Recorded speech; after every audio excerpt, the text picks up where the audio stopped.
হিন্দু ধর্মাবলম্বীদের কাছে বিভিন্ন পূজা অর্চনার মধ্যে একটি গুরুত্বপূর্ণ পূজা হলো বিশ্বকর্মা পূজা। তিনি বিভিন্ন জায়গাতে পূজিত হয়ে থাকেন। বাড়িতেও অনেকে পূজা করে থাকেন। তাছাড়া যেখানে কোনো কিছু সৃষ্টি হয়, তৈরি হয় অথবা কোনো কলকারখানা, মেশিনপত্র সব কিছুতে তিনি পূজিত হয়ে আসছেন। বিশ্বাস করা হয় যে ভগবান বিশ্বকর্মা সত্যযুগের স্বর্গ, ত্রেতাযুগের লঙ্কা, দ্বাপর যুগে শ্রীকৃষ্ণের দ্বারকা নগরী এবং কলিযুগের হস্তিনাপুর সৃষ্টি করেছিলেন। এমনকি সুদামাপুরীও ভগবান বিশ্বকর্মার হাতে নির্মিত হয়েছিল। যে কোনো সৃষ্টি মানেই সেখানেই বিশ্বকর্মা পূজা অনুষ্ঠিত হয়, কেননা তিনি হলেন দেবতাদের কর্মকার, অর্থাৎ বিশ্বের নির্মাণকর্তা। সেই কারণেই তাকে বিশ্বকর্মা বলা হয়।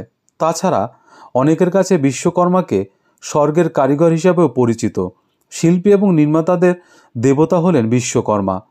কাহিনী অনুসারে জানা যায় যে বিশ্ব ব্রহ্মাণ্ডের নকশা তৈরি করেছিলেন শ্রী শ্রী বিশ্বকর্মা। এই পূজার দিন কলকারখানা থেকে শুরু করে বিভিন্ন ধরনের যন্ত্রপাতিরও পূজা করা হয়। মহাভারত অনুযায়ী বিশ্বকর্মা হলেন শিল্পকলার দেবতা। শ্রী শ্রী বিশ্বকর্মার স্বরূপ, তিনি হলেন সকল কিছুর সৃষ্টিকর্তা। সকল দেবতার প্রাসাদ তৈরি করা থেকে সকল প্রকার অলঙ্কারের নির্মাতাও তিনি। বিশ্বকর্মার স্বরূপ হিসাবে জানা যায় যে তার 4টি হাত, মাথায় রাজার মুকুট, হাতে জলের কলস, বই, দড়ির ফাঁস এবং অপর হাতে থাকে একটি যন্ত্র।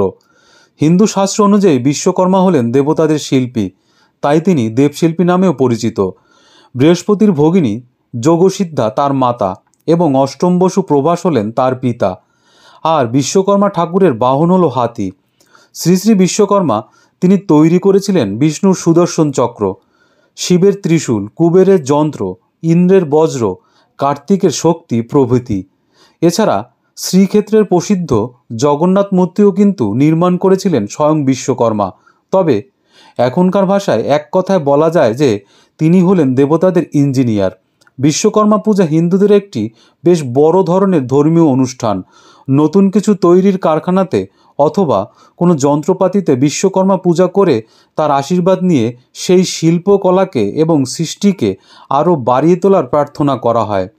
বিশ্বকর্মা পূজার উপকরণ: যদি পুরোহিত দিয়ে পূজা করতে চান তাহলে পুরোহিত বরণ, সিঁদুর, তিল, হরিতকি, পঞ্চগুরি, পঞ্চগব্য, পঞ্চরত্ন, ঘট একটি, পঞ্চপল্লব, কুণ্ডহারি একটি, তেকাটা একটি, দর্পণ, 4টি ডাব, ঘট, গামছা, বরণডালা, শীষডাবযুক্ত ডাব একটি, 1 সের আতপ চাল, পুষ্প অথবা ফুল, দুর্বাঘাস, তুলসী পাতা, ধূপ, ধূনা, প্রদীপ, বিশ্বকর্মা ধুতি একটি, আসন আঙ্গরিয়ক একটি, মধুপর্কের বাটি, ঘি, দই, মধু, নৈবেদ্য একটি, কোচা ফলের নৈবেদ্য একটি, চন্দ্রমালা একটি, ফুলের মালা একটি, থালা একটি, ঘটি একটি, পান, পানের মশলা, খড়কে, বালি, কাঠ, গাওয়া ঘি একটি, পোয়া, পূর্ণপাত্র একটি, আরতি এবং দক্ষিণা। শ্রী শ্রী বিশ্বকর্মা পূজার পদ্ধতি: অনেকেই ঘরোয়াভাবে পূজা করে থাকেন, আবার অনেকেই পুরোহিত ডেকে থাকেন, আবার অনেকেই পুরোহিত ডাকেন না। তবে সেক্ষেত্রে আপনি নিজেই ভক্তি ভরে, নিষ্ঠা ভরে এই পূজা করতে পারেন। বিশ্বকর্মা পূজার দিন দেবতাদের শিল্পী বিশ্বকর্মাকে পূজা করার জন্য আপনাকে বিশেষ কিছু নিয়ম মেনে চলতেই হবে এই পূজা সম্পন্ন করতে হলে। 1. এই দিন কলকারখানার মেশিনগুলো পরিষ্কার পরিচ্ছন্ন করতে হবে এবং লোহার তৈরি বিভিন্ন ধরনের সরঞ্জাম ব্যবহার না করাই শুভ। 2. খুব ভোরে ঘুম থেকে উঠে স্নান করে ভগবান বিষ্ণু এবং বিশ্বকর্মার মূর্তির পূজা করতে হয়। 3. সবার প্রথমে স্নান সেরে পরিষ্কার এবং শুদ্ধ কাপড় পরতে হয়, তারপর ঠাকুর ঘরে ঢুকতে হবে। এরপর উপকরণগুলো একে একে সাজিয়ে নিতে হবে। 4.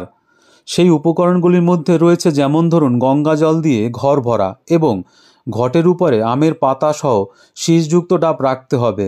তারপর ঘটপাত্রটি যদি মাটির হয় তবে ঘট পাত্রটিকে পাটের দড়ির বেড়ের উপর রাখতে হবে। 5. এরপর খড়ি মাটি দিয়ে পুজোর স্থানে আলপনা আঁকতে হবে। যদি পারেন তাহলে চালের গুঁড়োর আলপনাও দিতে পারেন। 6. তারপরে আতপ চালের নৈবেদ্য সাজিয়ে রাখুন। এরপর ফুল, বেলপাতা দিয়ে বিশ্বকর্মা পূজার বই পড়ে পূজা শুরু করতে হবে। 7. বিশ্বকর্মা পূজার দিন বিষ্ণু এবং বিশ্বকর্মা উভয়ের পূজা করলে পঞ্চমেদ এবং পঞ্চামৃত ও মিষ্টি নিবেদন করুন। 8. বিশ্বকর্মার পূজার নিয়ম অনুযায়ী পূজার পদ্ধতি এবং মন্ত্র উচ্চারণ জানতে হবে সঠিকভাবে। 9. হোমযজ্ঞ করার পর আরতি করতে হয়। ধূপ প্রদীপ জ্বালিয়ে আরতি করতে হয়।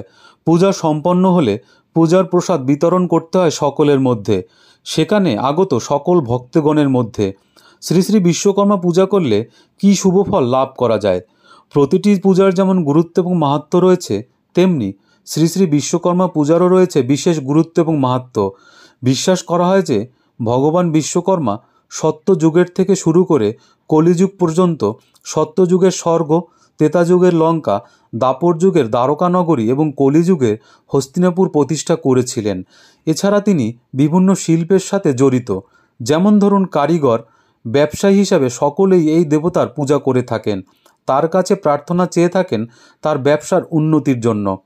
সকল মেশিনপত্র যন্ত্রপাতি ভালো থাকে সেইভাবে প্রার্থনা করা হয়। ভগবান বিশ্বকর্মাকে বিশ্বের প্রথম প্রকৌশলী এবং স্থপতি হিসাবে বিবেচনা করা হয়। এই কারণেই বিশ্বকর্মা পূজার দিনে শিল্প এবং কারখানায় মেশিনের পূজা করা হয়।